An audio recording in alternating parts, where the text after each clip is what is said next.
En nuestro viaje por los países más despoblados del mundo nos adentramos en la geografía de la codicia en el corazón del Océano Pacífico. Imaginen una isla tan pequeña que podrían recorrerla a pie en menos de una hora. Un paraíso tropical que hace apenas unas décadas era el país con el mayor Producto Interno Bruto per cápita del planeta, superando incluso a Arabia Saudita. Sus ciudadanos no pagaban impuestos, recibían educación y atención médica gratuitas, y sus líderes volaban en jets privados para ir de compras a Australia. Pero esa riqueza no duró. Hoy esa misma isla es un páramo desolado, arruinado por un desastre ecológico que ellos mismos permitieron. Es un país en la ruina donde la esperanza de vida se desploma y su única fuente de ingresos es vender su soberanía a cambio de albergar centros de detención de inmigrantes. Bienvenidos a Nauru, el segundo país menos poblado del mundo. En este capítulo de Geoexcéntrico desvelaremos la increíble historia de cómo un mineral común convirtió a esta nación en millonaria y al mismo tiempo la sentenció a la extinción.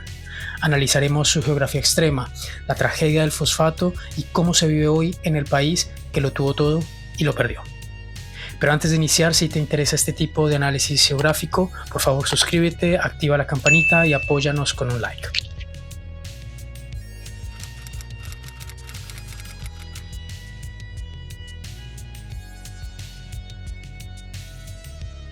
Nauru es una anomalía en la vasta inmensidad del Pacífico. A diferencia de las islas volcánicas o los atolones de coral típicos, Nauru es una isla de coral fosfatado elevada. Situada a unos 4.000 kilómetros de distancia de Sydney, Australia, es una de las islas más aisladas de la Tierra.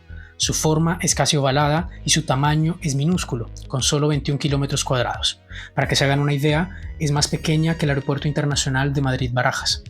Su geografía se divide en tres franjas muy distintas: una estrecha y fértil costa, un anillo de arrecife de coral y una meseta central conocida como la Topside, que se eleva abruptamente. Y esta meseta es el corazón del problema, porque fue el almacén geológico que lo convirtió en un país de la noche a la mañana. En cuanto a la población, Nauru tiene aproximadamente 11.950 habitantes. Es el segundo país menos poblado de nuestra lista, pero a diferencia del Vaticano, donde la población es puramente funcional, la gente de Nauru es población civil que vive allí, aunque con serios desafíos. La vida está concentrada casi en su totalidad en ese estrecho anillo costero.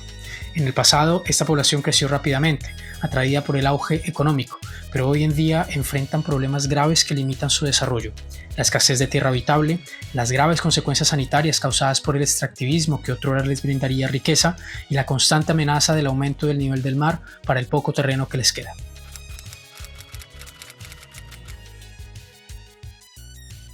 La historia de Nauru es la advertencia geográfica de lo que sucede cuando un país basa su existencia en un solo recurso.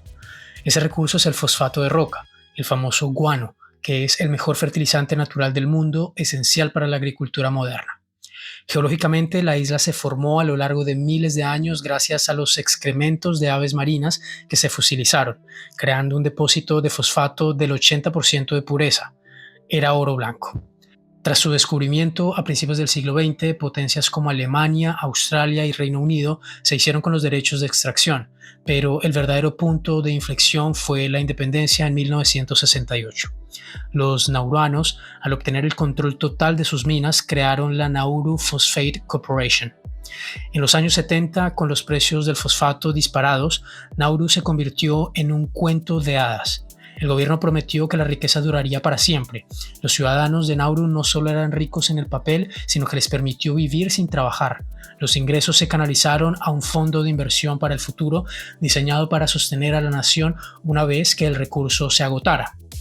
Pero esta bendición se convirtió en una maldición geográfica y financiera que te explicamos en 2 puntos. Primero, el desastre ambiental. Para extraer el fosfato, la minería tenía que desnudar la meseta central, la Topside. El 80% de la superficie de la isla fue excavada hasta la roca madre. Esto dejó un paisaje lunar infernal, una jungla de pináculos de piedra caliza de 15 metros de altura. La tierra fértil se perdió para siempre, volviendo la isla inhabitable en su interior. Segundo, el desastre económico. El fondo de inversión diseñado para el futuro fue gestionado con una incompetencia y una corrupción impactantes. Los líderes compraron propiedades extravagantes que se devaluaron o invirtieron en esquemas dudosos, perdiendo miles de millones de dólares. Cuando el fosfato se agotó en la década del 2000, el país se encontró arruinado, sin ingresos y con un paisaje devastado.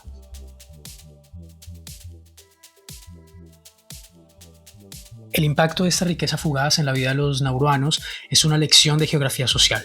La transición de una dieta tradicional a una basada en alimentos importados y procesados, junto con la falta de actividad física por la riqueza, tuvo consecuencias médicas nefastas. Nauru ahora ostenta el terrible récord de tener una de las tasas de obesidad y diabetes tipo 2 más altas del mundo. La esperanza de vida ha caído drásticamente.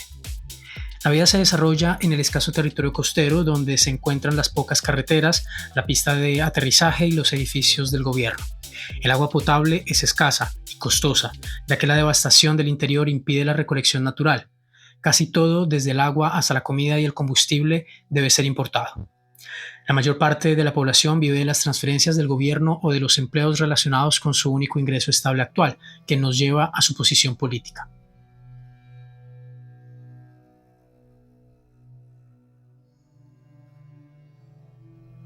Sin recursos naturales y sin capital de reserva, Nauru se ha visto obligada a buscar ingresos donde pocos países se atrevían, vendiendo su soberanía y su geografía aislada. Desde principios de la década de 2000, Nauru ha dependido casi totalmente de Australia para su supervivencia. A cambio de una ayuda financiera masiva, Nauru ha aceptado albergar un centro de detención regional para solicitantes de asilo que intentan llegar a Australia por mar. Eso es un acuerdo geopolítico extremadamente controversial. Nauru recibe cientos de millones de dólares a cambio de operar estas instalaciones. El gobierno de Nauru esencialmente ha cambiado el fosfato por el negocio de la detención de inmigrantes, una fuente de ingresos que, si bien es estable, ha manchado su reputación internacional en materia de derechos humanos. Además, Nauru juega en el tablero diplomático, reconociendo o dejando de reconocer a Taiwán o a China según quien ofrezca mayor ayuda económica, demostrando cómo los microestados, despojados de recursos, utilizan su voto en la ONU como su última moneda de cambio. Nauru es una paradoja geográfica y económica. Es un país que en solo unas décadas pasó de ser uno de los más ricos a uno de los más dependientes, todo por la geología de una isla y la mala gestión humana. Es la prueba de que el peor enemigo de la prosperidad puede ser la prosperidad misma. El paisaje de pináculos desolados de Nauru es un monumento silencioso a la codicia. Hemos desvelado la rica pero a la vez trágica geografía de Nauru y la razón de su ruina, pero nuestra travesía por los países más despoblados del mundo continúa. La próxima semana viajaremos a otro archipiélago en el Pacífico que enfrenta una amenaza existencial diferente, no por la minería, sino directamente por el cambio climático. Hablaremos del tercer país menos poblado y la isla que se está hundiendo.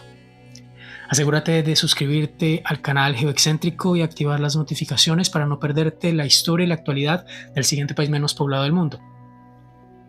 Ahora cuéntanos, si fueras el presidente de Nauru, ¿cuál sería la primera medida que tomarías para recuperar la habitabilidad y diversificar la economía de la isla? ¿O crees que su destino ya está sellado por el desastre del fosfato? Déjanos su opinión en los comentarios y continuemos con la conversación sobre geografía excéntrica. Hasta la próxima.